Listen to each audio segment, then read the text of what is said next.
Les services de renseignement du Niger ont découvert des caches d'armes. Voilà la vidéo que je vais vous montrer tout de suite. Écoutons. Voilà, écoutons. D'armes de guerre dans une villa au quartier Francophonie, extension Tchangaré, occupée par des instructeurs militaires français qui s'est révélé être un vrai centre d'opération militaire et au siège de l'étape Sahel. Les acquisitions ont permis de découvrir tout un arsenal de guerre destiné à mettre une stratégie de déstabilisation de notre pays. La France voulait déstabiliser le Niger. La France a été prise. Et je vais vous faire une petite lecture qui va vous dire. Peut-être quelqu'un même va pleurer. Écoutez ce qui est écrit ici. C'est très grave. Voilà. Les détails sur la découverte des armes.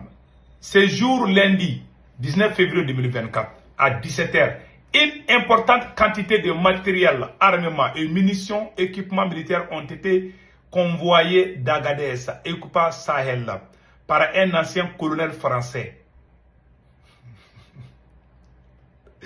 Des équipes dont une de la gendarmerie et d'autres de la police nationale dirigées par le commandant de la section recherchée de la gendarmerie Niamey se sont transportés. Voilà les armes qu'ils ont trouvées. 4 drones. Il y avait 4 drones là-bas. 20 fusils Oberling et 47 et 413, voilà, 438 000 balles. 438 000 balles. Ça c'est les balles seulement. Hein. Ok. 25 pistolets automatiques. Glock et LR4. Voilà. 88. Voilà. Chargeurs.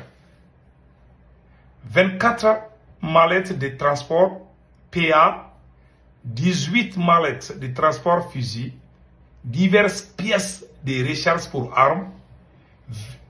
20 sachets de 3300 cartouches, 17 cassettes de munitions, 12 cartons, 1000 cartouches, chacun 22,3 mètres, voilà, 373 munitions en vrac. Il y avait tellement qu'on ne peut même pas citer. 4, voilà, il y avait 66 cartons de feuilles et 100 cartouches chacun.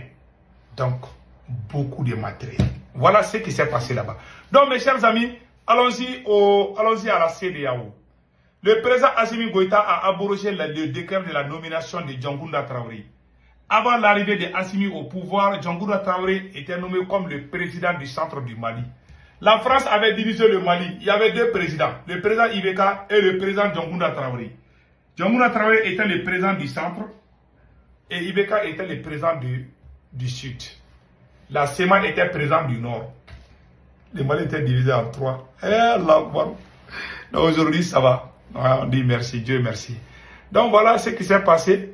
Maintenant, il y a une nouvelle inquiétante. La CEDEAO, la stratégie de diviser pour contrer l'alliance des États du Sahel. L'organisation ouest africaine convoque des opposants des pays du Sahel à un sommet extraordinaire, provoquant une levée de boucliers. Voilà ce qui se prépare.